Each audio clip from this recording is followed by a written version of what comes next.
This video is sponsored by War Thunder. Check it out via the link in the description. Hello, members of Parliament, cabinet ministers, and lords of the United Kingdom. I want you to imagine, for a moment, that you were Prime Minister Neville Chamberlain. That Hitler guy over in Germany has been causing trouble since even before you set foot in office. Everyone's afraid that he's going to start another war. You definitely don't want that to happen. But just in case, you ask your top military advisors what they think. First, you try the army. Hi there, Major General Humpter Puffle. Hey look, it's the guy who cut our budget. Oh, come on! Our economy was in freefall at the time, and the Air Force and Navy needed it more. Fine, what do you want? I need to know what the army thinks our chances are in a war against Germany. Against the Germans? Ha! Wait, you're serious? Get out of my barracks! Next, you try the Air Force. Hi, Sky Captain Flashheart! Neville! It sure is good to see you again. Say, you wouldn't happen to have another massive budget increase in your back pocket for us, would you? No. I came to ask what our prospects look like in case of a war against Germany. Don't they have, like, 100,000 warplanes? I mean, that's what the French tell us. And you don't have another budget increase for us? No. Get out of my airfield.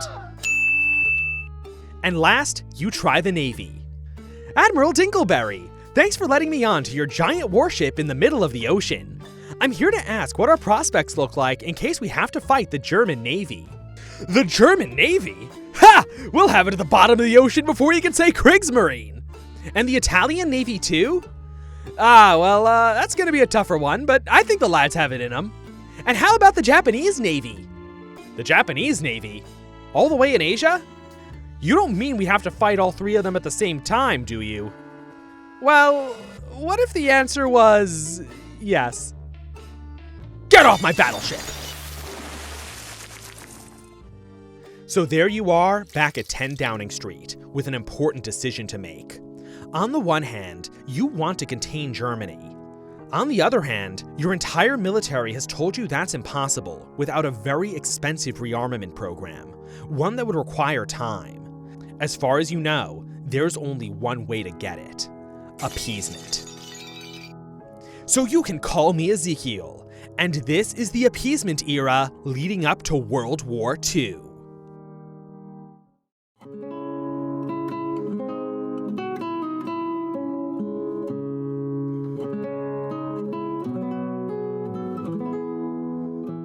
The Treaty of Versailles that ended the First World War is commonly viewed as having been unduly punitive to the Germans.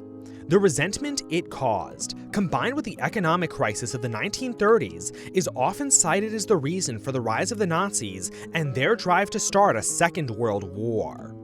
If anything, Versailles made the Germans stronger. Their population and industry were left intact. In time, the German economy would recover, indemnities paid off, and the nation finally returned to its pre-war strength. Meanwhile, the same could not be said of its neighbors. To the east, small, impotent nation-states had replaced the Habsburg, Ottoman, and Russian empires. The intermixing of the region's peoples meant that there was no possible settlement that could leave all of the new states satisfied. As the British would so painfully find out after Munich, Eastern Europe could never be unified in common cause against Germany. To the west, Britain and France emerged permanently weakened from the Great War. Much of France's industry was destroyed in the conflict, and the country was now embroiled in a decades-long political crisis. Meanwhile, the British were saddled with the twin costs of maintaining the largest empire in human history and paying down their massive loans to, ironically enough, their former colony of America. But following Versailles, no great power, except arguably the Soviet Union, had war on its mind. Most nations were just trying to cope with the post-war financial crisis. A lasting peace seemed to be confirmed in 1925, when Germany signed the Locarno Treaties. These solidified its western border along the lines set by Versailles. What had once been imposed on Germany was now accepted voluntarily. But there was never an eastern Locarno, and east of the Rhine was where the true spoils for Germany lie. Nonetheless, it seemed there would be peace in Europe. But do you know where there won't be peace? That's right, in today's sponsor, War Thunder.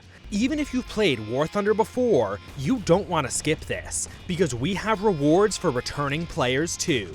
In War Thunder, you'll take command of over 2,500 combat vehicles, including tanks, planes, helicopters, and ships from more than 10 nations across decades of history. Each one lovingly crafted down to the individual system so you can target and destroy it. Fight over 70 million players in epic PvP battles in arcade mode for fast casual fun, realistic mode for a more intense experience, or simulation mode for the real hardcore vehicle heads. By the way, I swear Gaijin makes this game more beautiful every time we work with them. I've played War Thunder for years and recommend it to everyone who loves history, especially the military kind, and combat vehicles on air, land, or sea.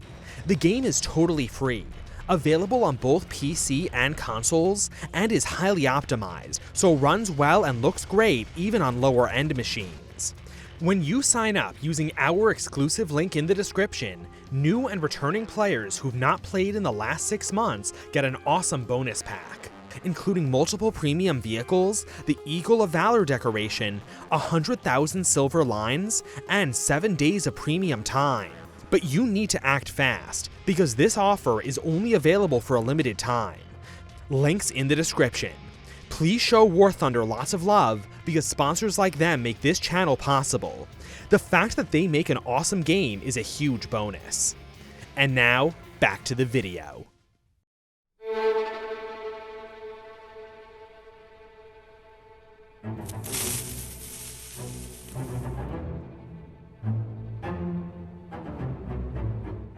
As the 4th decade of the 20th century dawned, both Britain and France could feel the returning specter of war. In 1931, Japan invaded Manchuria and set up a puppet state under the last Qing Emperor Pu Yi. Japanese ambitions were now set on the rest of China and even European colonies in Asia. The Italians had been disaffected with Versailles since even before it was signed, having been snubbed early at the conference. Under the leadership of Mussolini's fascist party since 1922, the Italians sought the aggrandizement of their nation through expansion around the Mediterranean and acquiring new colonies in Africa. In Germany, the victory of Hitler's National Socialists in 1933 heralded a radical change in its foreign policy. The Nazis didn't just seek the aggrandizement of Germany, but a complete revolution in the world order. Their goal was to abolish the nation-state system of Versailles and replace it with a racial state system with themselves at its apex. The Nazis were well aware that this could not be achieved through any means other than war. Like most other nations, the Germans had carefully analyzed the war to end all wars, for lessons to bring into the next one. Among their key insights was that their defeat had been caused by bad diplomacy. What should have remained a local conflict was allowed to explode into a global one, drowning the Central Powers in more enemies than they could handle. This time, German diplomacy would work to ensure that future wars were fought in isolation, and on favorable terms. The National Socialists intended to follow this scheme ad infinitum, defeating ever larger enemies until they emerged as the world's greatest power.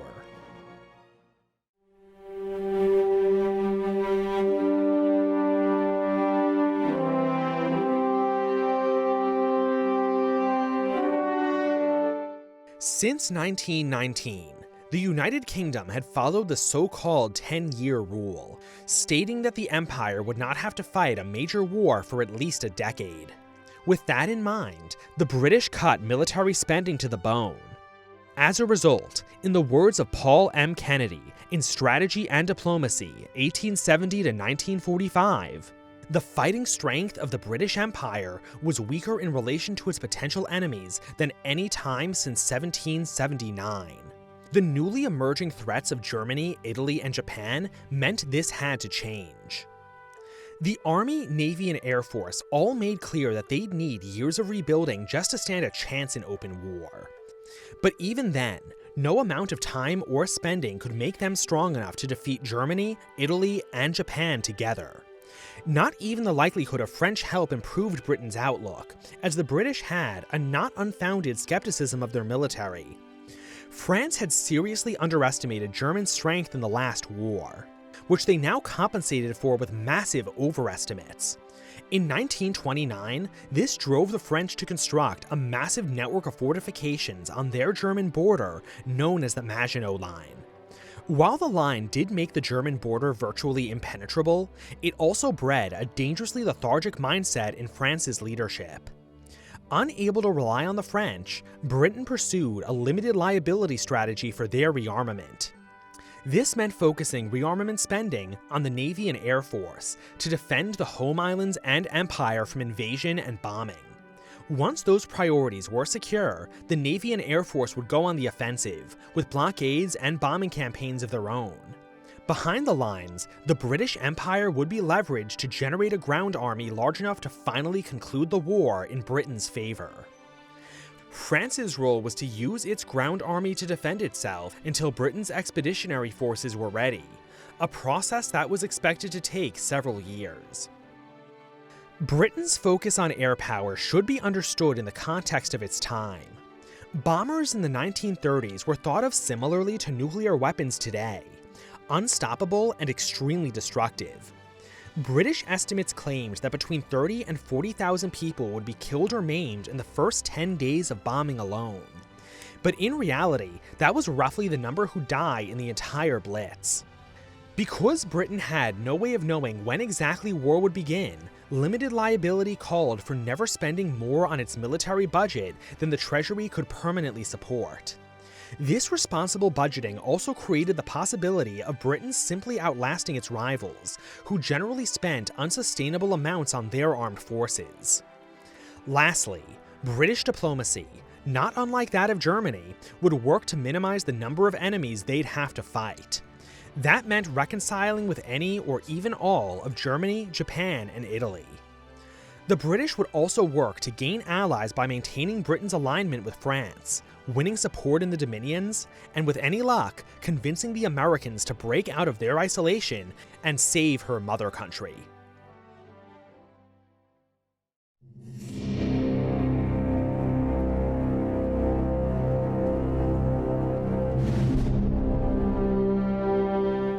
The year 1934 opened peacefully enough. Germany renounced its claims to Alsace-Lorraine and signed a non-aggression pact with Poland. But that summer saw a purge of the Nazis' paramilitary wing of the SA, followed by a breakdown in Italo-German relations over Austria. With support from their German counterparts, the Austrian National Socialists tried to overthrow their fascist government in July. While they did assassinate the Austrian Chancellor Engelbert Dollfuss, the wider coup failed. This development was highly distressing to the Italians. They weren't happy seeing a fellow fascist and strategically important nation like Austria so nearly fall to German influence. Italy deployed troops to the Brenner Pass on the Austrian border, sending a clear message that Italy would fight for Austrian independence. France and Britain saw this as a sign that despite their antipathy towards Versailles, the Italians could be a valuable partner against the Germans. In 1935, this theory would be put to the test. January of that year saw the Saar region, previously under a complex Anglo-French mandate, vote to rejoin Germany, followed by an announcement from the Führer that he had no further territorial demands to make of France, and that Germany will, of its own accord, never break the peace. But those words were cold comfort against reality. As early as 1934, it was known that Germany was growing its military beyond the 300,000-man limit placed by Versailles. This became official on March 16th, when the Germans announced the reintroduction of conscription with the intent of raising a peacetime army of 500,000 men. This prompted the British, French, and Italians to meet at the town of Stresa. There, on April 14th, they announced the Stresa Front, an alliance between the three powers to defend the treaties of Locarno. Stresa should have been a tremendous victory for Britain. Not only had the Italian threat been neutralized, but they had even been turned into an ally. Unfortunately, it would only be a few months before the British threw it away. Neither France nor Italy supported any compromise on German rearmament, but the British disagreed. They didn't want to fight a war so early into their own rearmament, nor did they want to miss out on continued German war indemnities, which were needed to pay Britain's own debts to the United States. The British believed that it would be better to get Germany to agree with and abide by a new limit than to totally unleash themselves. And finally, in the wake of Japan's December 1934 announcement that they were abandoning the Washington Naval Treaty, the British didn't want the threat of a strong Kriegsmarine as well. So in June of 1935, without informing either Straße-Front partner, Britain negotiated and signed the Anglo-German Naval Agreement, setting a maximum strength for the German fleet at 35% that of the Royal Navy. The French and Italians could hardly believe it. The British had betrayed them. So leave a broken heart emoji in the comments to commemorate the heartbreak of another two nations betrayed by perfidious Albion.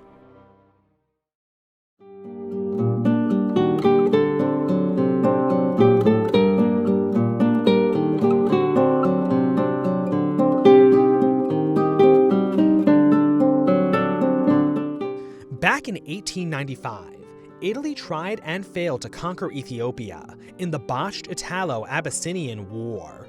At the Stresa Conference, the Italians told the French and British that they wanted to wipe this stain off their colonial record and asked that they not interfere.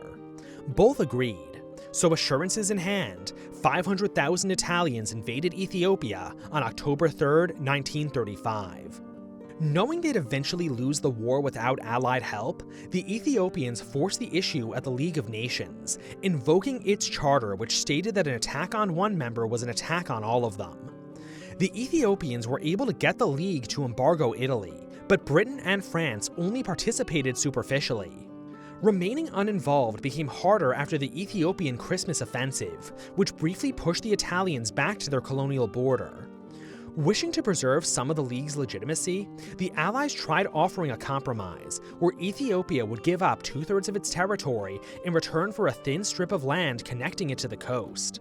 But so nakedly selling the Ethiopians downriver caused enough public outcry in Britain to sink the offer.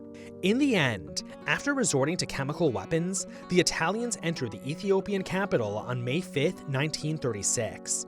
Between the Anglo-German Naval Agreement and Allied failures to give the Italians the free hand they were promised, the Stresa Front was dead. The failure of the League of Nations to save Ethiopia also destroyed any perception of it as a serious organization.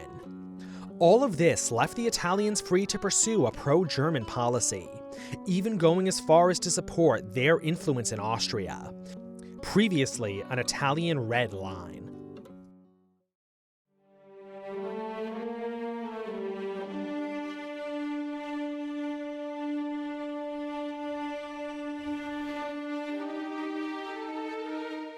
In February 1936, the Franco-Soviet Treaty of Mutual Assistance was ratified by the French Parliament. Later that month, the Soviets concluded another alliance with Czechoslovakia, which was already a French ally. This was part of Maxim Litvinov, the Soviet Foreign Secretary's policy of collective security. His mission was to align the Soviet Union with any nation threatened by Germany. The Czechs and French were clearly on board, but British skepticism of Soviet intentions and military strength precluded their interest. On March 7th, the Germans used the Franco-Soviet Treaty as a pretext to openly move troops into the Rhineland. The area had been declared by Versailles and confirmed by Locarno to be a demilitarized zone, but the Germans now argue that the Franco-Soviet alliance violated Locarno, freeing them from the obligation. This didn't come as a surprise in Britain or France. Had they truly wished it, they could have easily swept the small German army back across the Rhine. But the British weren't especially committed to the issue, while the French were paralyzed by their misguided fear of German strength. The only true consequences of the move were the League of Nations impotently declaring Germany in violation of Locarno, and the British accelerating their rearmament program and holding staff talks with France. In March, the United Kingdom announced a 5-year program to construct 20 cruisers, 2 battleships, and an aircraft carrier, as well as to modernize the existing fleet and grow the army by 4 infantry battalions. This was on top of another program from February to buy 8,000 modern warplanes and prepare factories for further warplane manufacturing. The plan also granted funding to the program that would eventually invent radar. At the end of January 1937, the Germans announced that their demands were sated and national honor restored. Aside from supporting the nationalists in the Spanish Civil War, little trouble came from Germany that year. But events outside of Central Europe told a different story. 1937 saw the Japanese launch their full-scale invasion of China. The Soviets began the Great Purge of the Red Army, while the Americans signed the Third Neutrality Act.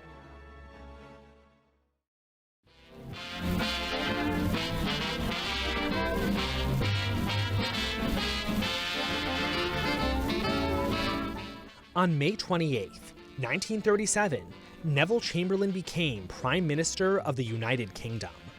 Even before his premiership, Chamberlain was well aware of Britain's security dilemma.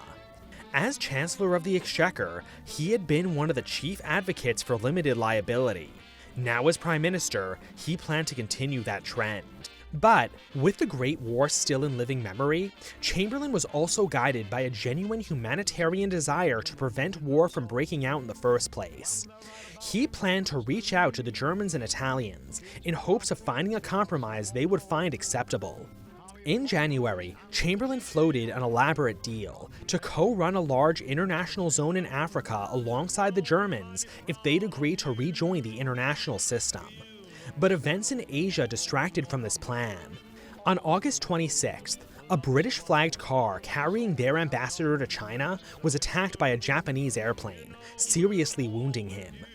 The Japanese expressed their regrets for the incident, but that didn't stop another one from happening in December, when a Japanese field battery shelled the British gunboat HMS Ladybird and an aircraft sank the American gunboat USS Panay. The British hoped that these outrages would spur the Americans to take an active role in the Pacific, which they would have happily joined. But, as Chamberlain himself said, always best and safest to count on nothing from the Americans but words. So the British decided they couldn't make any unsupported commitments in Asia while Europe was still threatened. On March 3rd, 1938, the Germans harshly shot down Chamberlain's offer for an international zone. And on the 12th, just a few days later, they invaded Austria. Instead of gunfire, the Wehrmacht was met by cheering crowds. A law joining Austria with Germany was signed the next day. Like what happened in the Rhineland, Britain and France were neither surprised by, nor had any intentions to stop the Anschluss. But, unlike the coup of 1934, the Italians didn't do anything either. In spite of that, reconciling with the Italians still seemed possible. An Anglo-Italian agreement had been signed on April 16th, but there was a long delay before it would come into effect. The truth is, both signatories were just trying to drive a wedge between the other's alliance. All of this convinced Chamberlain, the man who previously championed limited liability, to increase rearmament spending beyond levels Britain could permanently afford.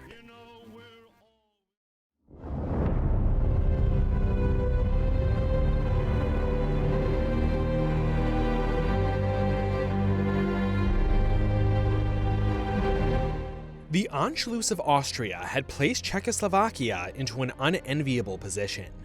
Among the nation's many minorities were the Sudeten Germans. Fresh off the Anschluss, the Germans now planned to use this minority as a pretext to launch a war of conquest against the whole of Czechoslovakia. Aware of this possibility, the Czechs had already constructed fortifications on their mountainous German border. But no equivalent existed on the flatlands connecting Czechoslovakia to the recently Anschlussed Austria. But the Czechs weren't alone. The French reaffirmed their alliance in March of 1938. The Soviets were similarly obliged to defend them, so long as the French acted first. But France, paralyzed by its poor intelligence, was unwilling to move without Britain. This complex of commitments and motivations meant that the question of war or peace effectively fell into British hands, a people with no obligations towards Czechoslovakia. Britain's poor opinion of French arms remained a fact. The recently purged Soviet military didn't inspire any more confidence, and that was all assuming the Red Army could even reach Germany or Czechoslovakia, neither of which shared a border with Russia.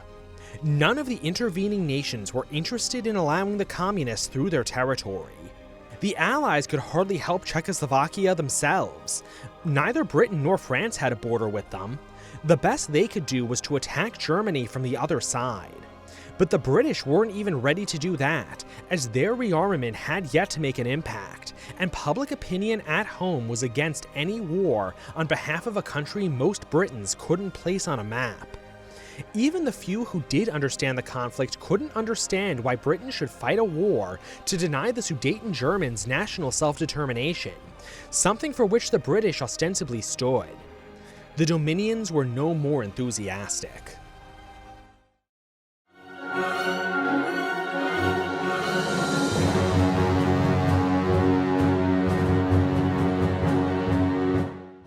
In late April, the Sudeten Germans issued their demands for a massive increase of their autonomy within the Czech state.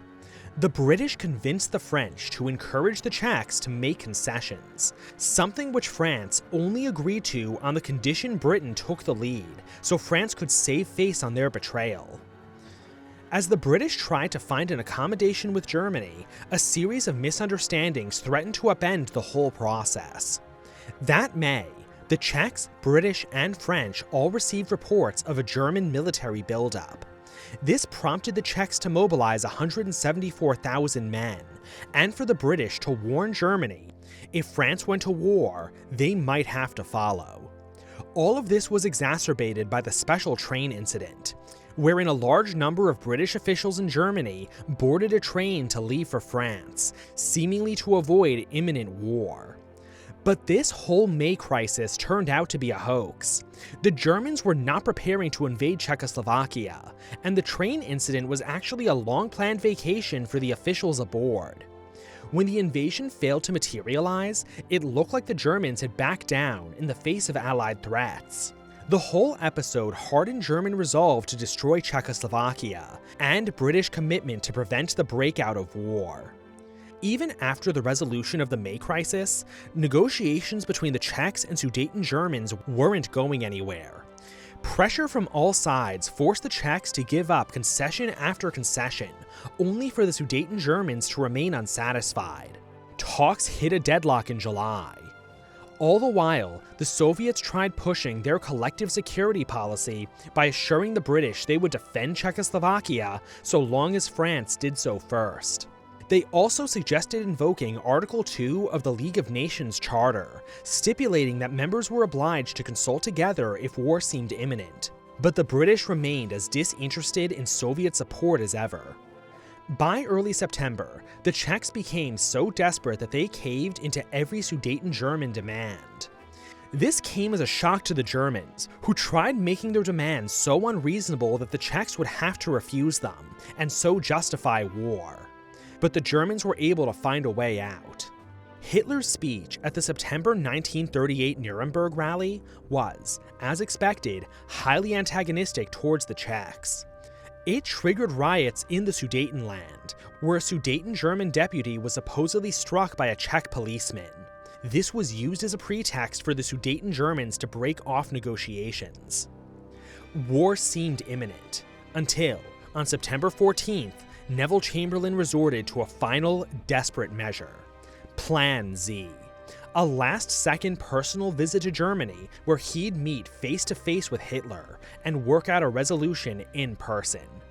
It was a striking gesture, one that even the antagonistic Germans had to accept. The next day, the Prime Minister boarded his flight to Germany. After he arrived, Chamberlain negotiated a deal designed not only to resolve the crisis, but to create a lasting peace. It was relatively straightforward. If the Sudetenland was delivered to Germany, there would be no war, and Germany would voluntarily reintegrate with the international system.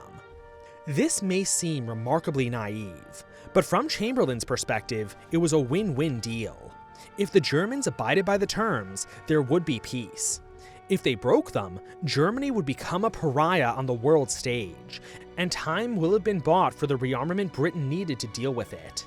The French were still bound by their alliance, but were forced to go along with the arrangement after Chamberlain made clear that the United Kingdom would not go to war. Without France, the Soviets wouldn't come to Czechoslovakia's defense either.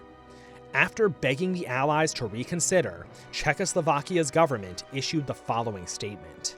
Under pressure of urgent insistence, culminating in the British communications of September 21st, the Czechoslovak government sadly accepts French and British proposals on the supposition that the two governments will do everything in carrying them out to safeguard the vital interests of the Czechoslovak state. Czechoslovakia had capitulated.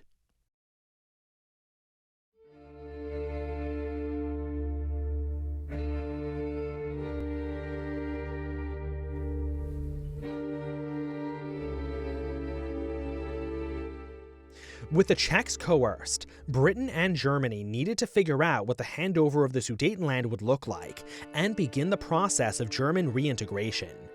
Instead, the Germans immediately postured about the need to respect the self-determination of Czechoslovakia's other minorities. The Czech people proved so opposed to the handover that they protested in favor of fighting Germany, even if it meant fighting alone. Their government seemed to agree, mobilizing the army and offering their Polish-majority province of Teschen to Poland to secure its neutrality. The Germans prepared to invade. The French seemed to find their backbone too, suggesting to the English that they launch an offensive into Germany itself.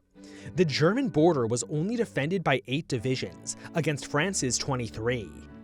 Even the Soviets stepped up and confirmed that they were still ready to defend Czechoslovakia alongside France.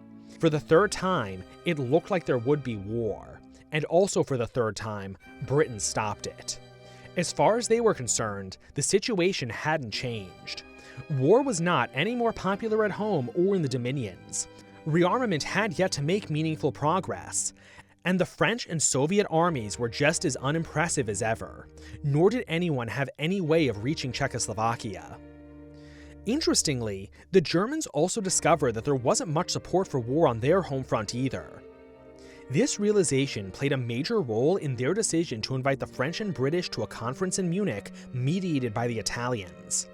Thus, on the 30th of September, the Munich Conference was held, and the handover of the Sudetenland confirmed.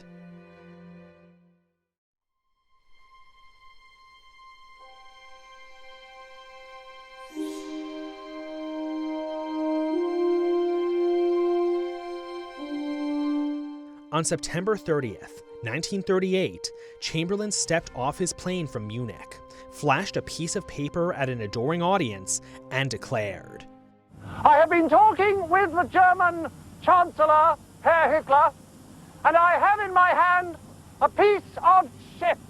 I kid, of course. Chamberlain came out of Munich as quite possibly the most popular man on earth.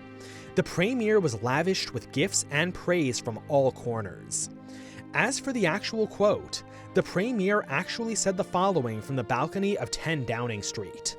My good friends, this is the second time in our history that there has come from Germany to Downing Street peace with honor. I believe it is peace for our time. This peace for our time quote is endlessly repeated to smear Chamberlain as a dupe. But the truth is, he got caught up in the excitement of the moment. He knew the Germans could break the deal at any time, and that even if they abided by it, the Italians and Japanese were still a threat. Which begs the question, who actually got what they wanted out of Munich? Well, the French didn't get what they wanted, the Germans didn't get what they wanted, and the Czechs definitely did not get what they wanted. At first glance, it seems like the Germans won. Czechoslovakia had been made to surrender 1/5 of its territory, with a population of 2.8 million Germans and 800,000 Czechs. While that certainly made it the greatest material winner, that isn't what Germany wanted. The Sudeten Germans were just a pretext for its real goal of conquering the whole country. Now, the Germans were stuck with just a piece of it, and had been made to join the other signatories in guaranteeing what was left. From the perspective of achieving their goals, the only real winners at Munich were the British and Italians. The British either averted war, or, as actually happened, bought more time for their rearmament. The Italians, meanwhile, gained the prestige of mediating a popular international agreement.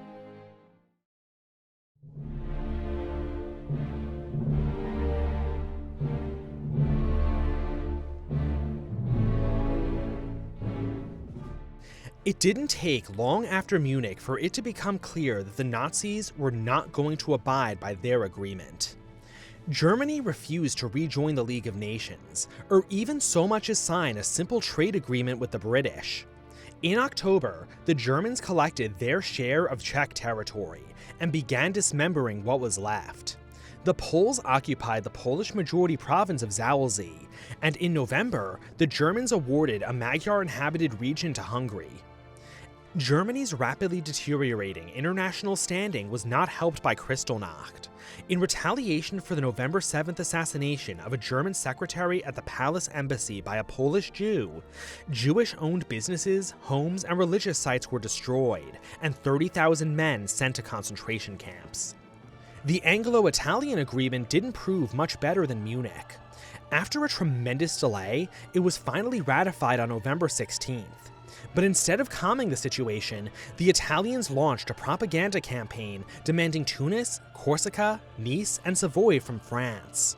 At the very least, British rearmament finally started to bear fruit. By February 1939, the British Expeditionary Force was scheduled to get 4 new regular army divisions, 2 mobile divisions, and 4 of territorials. Better yet, when the Germans fully broke with Munich in March, public opinion at home, in the Dominions, and around the world rallied against them. Even the Americans were driven to action with a 25% tariff on German goods. The final collapse of the Munich Agreement began on March 9th. Anticipating a likely attempt at secession by the Slovak cabinet, the Czechs dismissed it and imprisoned the Slovak prime minister. So on the 14th, at Germany's request, the Slovaks declared independence and asked for German protection the next day. To avoid bloodshed, the Czechs agreed to stand down. Bohemia and Moravia were turned into a German protectorate. Carpathia and Ruthenia was given to Hungary, and the rest of Slovakia was turned into a German puppet state.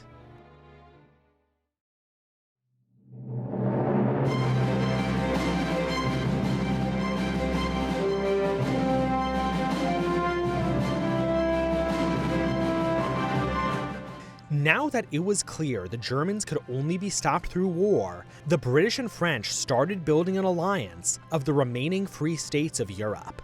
But that would take time. So to prevent the Germans from getting the jump, the British preemptively guaranteed Poland's independence. Unfortunately, this interim measure would be the source of considerable problems. Back in Germany, it was decided that the destruction of Czechoslovakia meant it was time to strike west and avenge Versailles. But the Germans hadn't forgotten what happened last time they fought a two-front war. So they first had to secure their eastern flank. Slovakia was already a German puppet. Lithuania was too terrified to do anything, even giving up the Memel region in March. And Hungary was already aligned with Germany. Only the Poles remained a risk.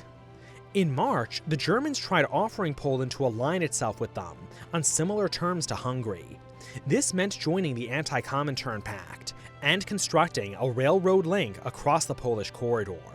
But the Poles were just as opposed to working with the Germans as with Russia. This is where Britain's guarantees become an issue. Assured of British support, the Poles chose not to negotiate with the Germans, something they knew would upset the British, so chose not to tell them too much about. With the Poles proving obstinate, the Germans decided that their country had to be destroyed. In April, Germany unilaterally withdrew from both its non-aggression pact with Poland and the Anglo-German naval agreement, while the Italians invaded and occupied Albania on the 7th. This prompted France and Britain to guarantee Greece and Romania, and for the British to reintroduce conscription. Battle lines became increasingly clear after May 22nd, when the German-Italian Military Alliance, or Pact of Steel, was signed. The Japanese also seemed to favor the new Berlin-Moscow axis, with their blockade of Britain's Tientsin concession on June 14th. So with the Americans sticking to their neutrality, the only great power left in question was the Soviet Union.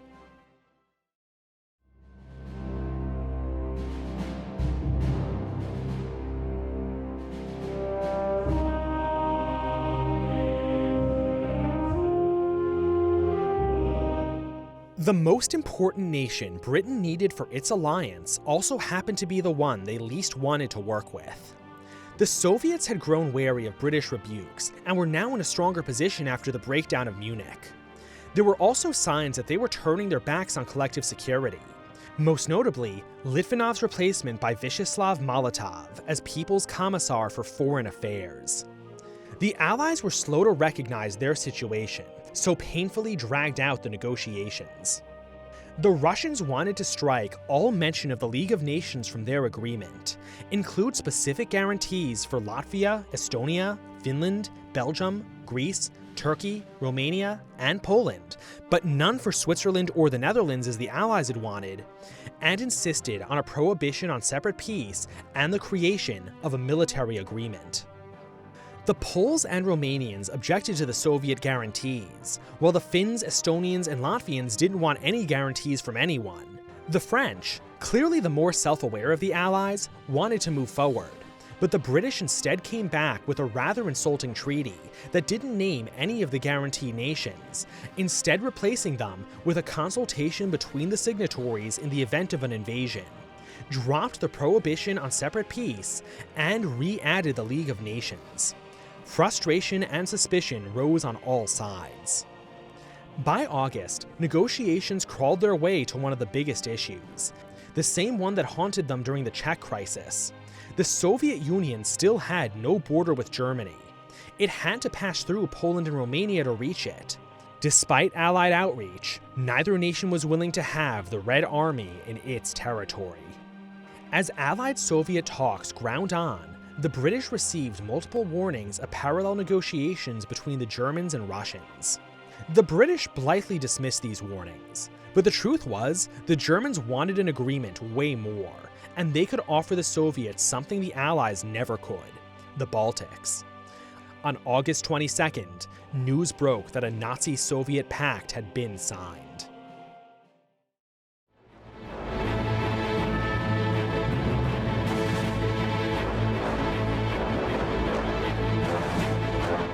The wedding of Berlin to Moscow had made a scorned lover out of Rome. The Japanese were no happier seeing their German partner make a deal with the communist devil. The Germans seemed to have thrown their lot in with the least popular nation on Earth. But unpopularity meant little in the face of the vast natural resources the Soviets agreed to sell them, as well as the secret clause to divide Eastern Europe between themselves. As the Allies prepared for war, the British rushed to sign a full Polish alliance on August 25th. But the Germans still hoped to invade Poland without Allied interference, so when the Italians confirmed to Germany that the Allies weren't bluffing, and it became clear that neither the Italians nor Hungarians were going to follow Germany into war, the Germans hesitated. Hoping to split the Allies, the invasion was delayed until September 1st. But even after all attempts failed, the Germans committed. Like had been intended with Czechoslovakia, the Germans wanted to use a seemingly reasonable demand to justify war. But unlike Czechoslovakia, they wanted to prevent any last-second conferences by presenting their demands at the last possible moment. In this case, the issue was Poland's August 4th warning to the Danzig Senate against opening their border with East Prussia and ceasing to recognize Polish customs officers. The matter should have ended in Polish success when the Danzigers denied any intention of doing so. But on the 10th, Berlin sent their own note of protest, threatening a deterioration in Polish-German relations, something the Poles rejected entirely.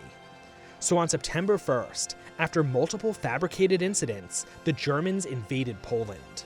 But just because the Germans tried to prevent a conference didn't mean the Munich powers didn't try to start one anyway. As far as the British were concerned, if the conflict really was about Danzig, they would have happily settled over it. Not unlike the Sudetenland, the demand didn't seem entirely unreasonable, and was an unpopular issue at home. Why die for Danzig, you know? Unlike the Sudetenland, the loss of Danzig would not have put the rest of Poland at risk. The Italians even went as far as securing Hitler's assent to hosting a conference on September 2nd, an opportunity which the French jumped on. But the British insisted that any conference be predicated on a German withdrawal from Poland first. The British held firm on the matter and convinced the French, who were really just trying to hold off on the ultimatum so they could evacuate civilians and mobilize troops, to issue it immediately. And, in a reversal of Munich, the British even threatened to go to war alone if the French didn't follow. Thus, on September 3rd, at 9 a.m., the ultimatum was issued. If Germany did not withdraw its troops from Poland by 11 a.m., the Allies would declare war. 15 minutes after the deadline passed, with no reply, war was declared by Britain. The French followed a few hours later. It was a Second World War.